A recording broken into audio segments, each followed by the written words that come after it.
Okay, so let's try and guess the name of the next comedian. I hope this isn't part of your act. But what? Steve. Not Steve. Steve isn't a comedian. But that's your guess. Is it? We get one guess each. You used yours up, so shut up now. What are those biscuits with the it's like black and then white and then Oreo. Oreo. Round of applause! Come on, put your hands together now.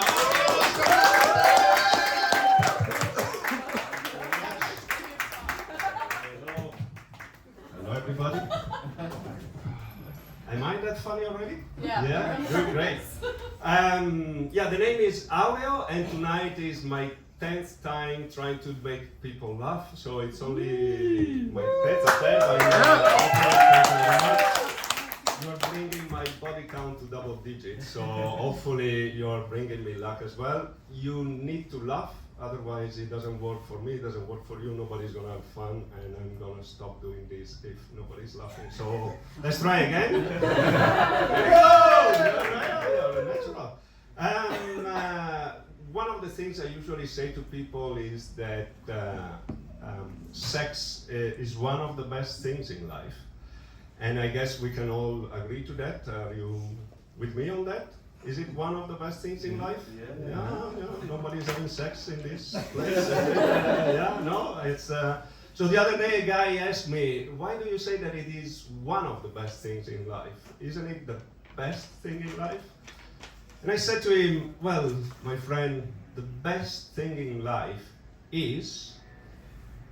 And now we are going to do a contest to see who can guess the best thing in life is. And whoever gets it right is going to win a copy of this book. Whether you like it or not, you're going to get a copy of this book. So start shouting out what is the best thing in life for you. Love. You are very good. It's the first time it goes at the first guess. It's love. No. It's love. I'm gonna give it to you at the end of the show. I'm gonna sign it, and you can find me at the end. I'm the guy that looks like the book, so it's easy to see me. And it is love. It is love indeed. And if you actually are lucky enough to put love and sex together, it's impossible not to come. It's true. But then, sex is one of the best things, and sex it comes with some nasty side effects. Children. You probably were thinking STDs, but children are worse than an STD. It's an STD you can get rid of. Children you cannot really get rid of. Once you have them, you're stuck with them for life. Nice. It's true. I don't know what their parents did to you, but then you're still stuck with them as well. My STD is actually called Simon, Tessa, and Dylan, and my wife gave it to me, and now I cannot get rid of it. It's really it's something. It's not for lack of trying. You cannot really. You take them somewhere, they come back home, or somebody brings them back to you. It really is, you cannot even, if you take them to the hospital, it's not like the hospital does returns. You cannot leave them there again. You are with them forever and ever and ever. And, sorry? You can leave them at the groceries.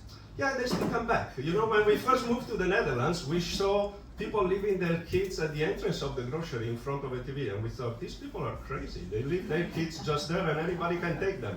Nobody takes them. Once you get back there, you still find them there. So we tried and tried, but we still left them. And it's it is not as bad as I say. It's true that the day you're born is the best day of your life. And it's unforgettable. But then take me, I have 3. That's 3 days out of 17,965 days. And I don't know if you can do the math, but it's not really a great deal. And you know, it's, it is also true that it starts way better and then it's a slow decline. It gets worse and worse and worse with the years. You know, it starts off, it is an amazing period. The first few days, weeks and months is really lovely. a lot of people complain about the terrible two when the kids get around that age, but I have to be honest, the terrible two are nothing compared to the horrible 15. Once you get teenagers, you really wish you had something else in your life than teenagers. It's really is. But then, how many of you actually have kids? Hey. How many of you have kids? Only 3. 4. One dog. Well, no, the dog is the wrong example because you can give away the right, the dog, the kids you cannot really. But then only 3 people, you're the only one that knows what I'm talking about, whereas the rest of you probably use condoms, and so you really don't get kids. That's why they are an STD. You protect yourself with condoms. But then I'm gonna switch then topic because if I keep talking about kids, I'm only gonna appreciate it, and only you guys can appreciate. But then you can ask them at the end of the show if I was right or not. So the other day, to forget about the kids, I took some LSD. And have you tried? It's amazing. It's really it's one of the best things in life. That is also, together with sex, is one of the best things in life. It's still not as good as love, as you know, but it's amazing. And I have this theory they should start teaching that stuff in schools.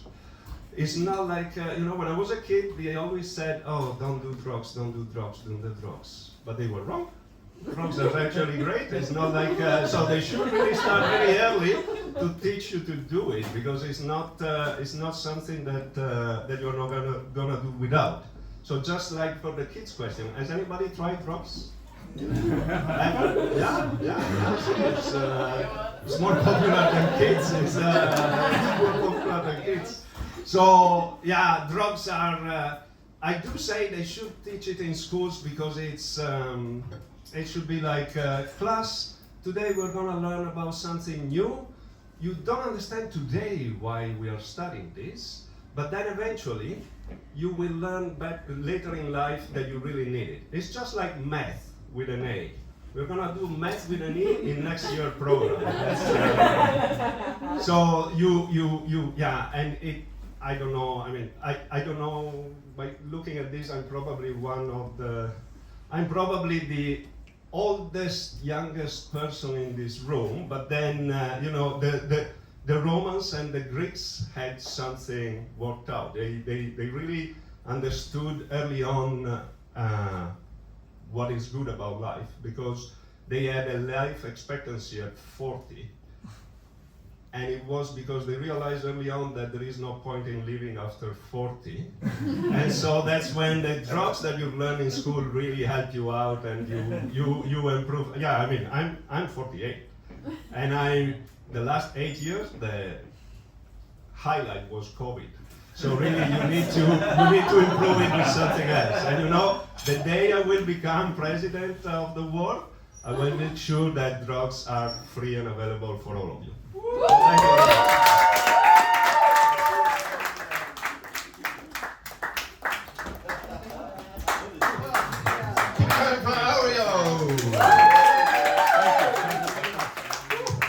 So much to unpack there. So I think we should guess what that book is about. Let's have shall we? It's a book by Ariel. I saw his name on the front cover. What do we think? He didn't tell us. Love or drugs? Love or drugs? Or both. Or Love both. or drugs. That would have been a better title. Sex, drugs, and rock and roll.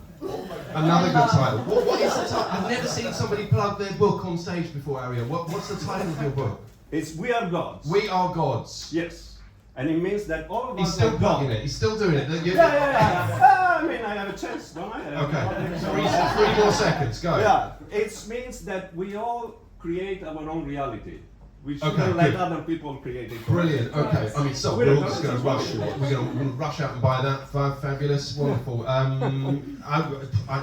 I assumed it was a manual about why you should hate your kids, or how to hate children, something like that. And you've got 3 of them. Why didn't you just stop at 1? That's the thing, you don't know when you're young. That's how they trick you. They are lovely, and then they turn on you. Aren't you like Latin American? So where are you from? Italy. Italy, okay. Yeah. Usually full of like life and like, and you love kids in Italy. Italians fucking love kids. Yeah. Other people's kids. Other people. I see what you did there. Ooh, scurrilous accusation. Okay.